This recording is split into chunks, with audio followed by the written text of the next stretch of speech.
തൃശൂർ വള്ളത്തോർ നഗരത്തിൽ വെച്ച് സൗമ്യയെ പീഡിപ്പിച്ചതിനു ശേഷം തീവണ്ടിയിൽ നിന്ന് തള്ളിയിട്ട് കൊലപ്പെടുത്തിയ കൊടും ക്രിമിനൽ ഗോവിന്ദച്ചാമി ജയിൽ ചാടി എന്ന വാർത്ത ഇന്ന് രാവിലെ 7:30 പുറത്തു വന്നത്.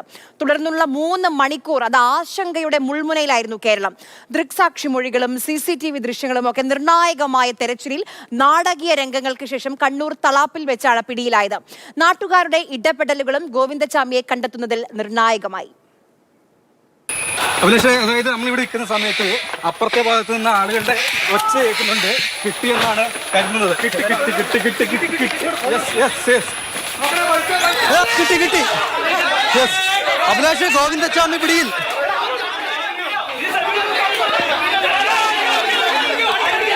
രാവിലെ 7 മണിയോടുകൂടിയാണ് സൗമ്യ കേസിലെ പ്രതിയായ ഗോവിന്ദച്ചാമി കണ്ണൂർ സെൻട്രൽ ജയിലിൽ നിന്ന് ജയിൽ ചാടി എന്നുള്ള വിവരം നമ്മൾക്ക് ലഭിക്കുന്നത്. ആദ്യഘട്ടത്തിൽ വലിയ ഒരു പരിഭ്രാന്തിയും ആശങ്കയും ഒക്കെ തന്നെയായിരുന്നു ജനങ്ങൾക്കിടയിലൊക്കെ തന്നെ ഉണ്ടായിരുന്നത്.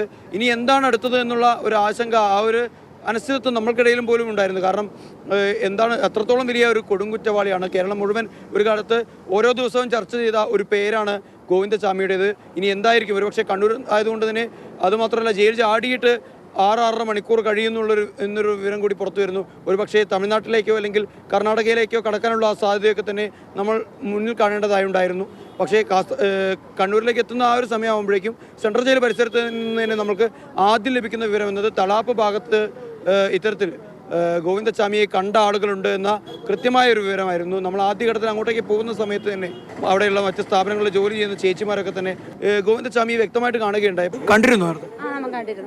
അത് നമ്മൾ ചായ കുടിക്കാൻ പോയിട്ടുണ്ടായിരുന്നു. ഒരു 9:15 ആയെന്ന് തോന്നുന്ന സമയം കൃത്യമായിട്ട് ഓർമ്മയില്ല.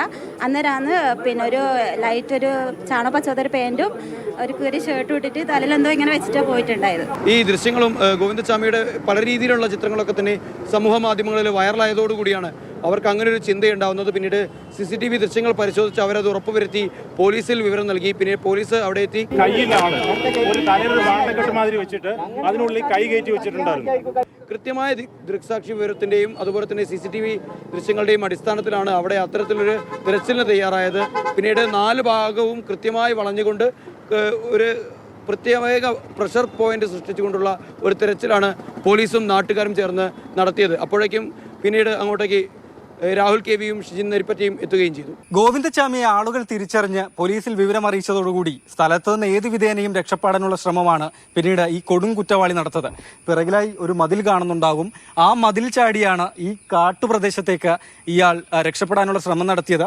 ഈ മതിലിനപ്പുറേ ഒരു വീടിന്റെ നിർമ്മാണ പ്രവൃത്തികൾ നടക്കുന്നുണ്ട്. അവിടെ ഉണ്ടായിരുന്ന നിർമ്മാണ തൊഴിലാളികൾ കൂടി കൃത്യമായി ഗോവിന്ദച്ചാമിയെ തിരിച്ചറിഞ്ഞു. ആ വിവരം പോലീസിൽ അറിയിക്കുകയും ചെയ്തു. ഞാൻ കണ്ടെന്ന് പറഞ്ഞാൽ ഞാൻ ഇങ്ങോട്ടേക്ക് വരുന്നേരം വേറൊരു കാക്കിയുടെ ഡ്രൈവർ ഉണ്ടായിരുന്നു. ഡ്രൈവർ ഗോവിന്ദച്ചാമി എന്ന് പറഞ്ഞിട്ട് അവിടെ വണ്ടി സൈഡാക്കി ഇവരെ ഇടണ്ടേ, ഇവരെ മുമ്പ് അതിലോട്ട് പാസ്സായിട്ട് പോയി.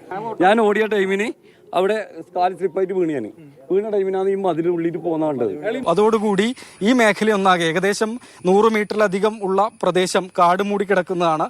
ഇവിടെ പോലീസും ഡോഗ് സ്ക്വാഡും ചേർന്ന് വ്യാപക തിരച്ചിൽ, ഒപ്പം നാട്ടുകാരുടെയും സഹായത്തോടെ തിരഞ്ഞു. പക്ഷേ ആദ്യഘട്ടത്തിൽ ഗോവിന്ദച്ചാമിയെ കണ്ടെത്താൻ കഴിഞ്ഞില്ല. പിന്നാലെ പോലീസ് സംഘം ഈ വഴിയിലൂടെ അടക്കം നടന്ന് മുന്നോട്ട് നീങ്ങുകയായിരുന്നു. ഇവിടെ ചില കെട്ടിടങ്ങളൊക്കെ കാണാം. ആൾ താമസം ഉള്ളതും ഇല്ലാത്തതുമായ കെട്ടിടങ്ങളൊക്കെ ഉണ്ട്. ആ മേഖലയിലേക്കും കൂടി വ്യാപകമായി തിരഞ്ഞു. പിന്നീടാണ് ഈ മേഖലയിൽ ആകെ തിരച്ചിൽ നടത്തുന്ന സമയത്ത് തൊട്ടടുത്തുള്ള ഒരു സ്ഥലത്ത് നിന്ന് വലിയൊരു ശബ്ദം കേൾക്കുന്നത്. തുടർന്ന് പോലീസും കൂടുതൽ നാട്ടുകാരും അങ്ങോട്ടേക്ക് ഓടിയെത്തുകയായിരുന്നു. അതായത് നമ്മളിവിടെ ഇരിക്കുന്ന സമയത്ത് അപ്പുറത്തെ ഭാഗത്ത് നിന്ന് ആളുകളുടെ ഒച്ച കേൾക്കുന്നുണ്ട്. കിട്ടിയെന്നാണ് കരുതുന്നത്. ഏതായാലും അങ്ങോട്ടേക്ക് പോട്ടെ. കിട്ടി.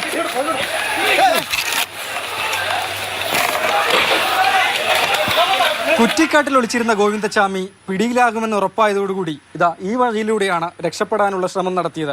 ഇവിടെ ഒരു മതില്, തൊട്ടു താഴെ ചെറിയൊരു തോടാണ്, അത്യാവശ്യം നല്ല താഴ്ചയുണ്ട്. പിന്നീട് ഒരു മതിൽ, ഇത് രണ്ടും ചാടിക്കടന്നാണ് ഇയാൾ ഈ പിടിയിലായ സ്ഥലത്തേക്ക് വരുന്നത്. അതുതന്നെയും കേന്ദ്ര സർക്കാരിന് കീഴിൽ വരുന്ന ഒരു ഓഫീസാണ്. ഈ ഓഫീസ് കെട്ടിടത്തിന്റെ പുറകിലുള്ള കിണർ, ഈ കിണറിലാണ് ഗോവിന്ദച്ചാമി ഒളിച്ച് രക്ഷപ്പെടാനുള്ള ശ്രമം നടത്തിയത്.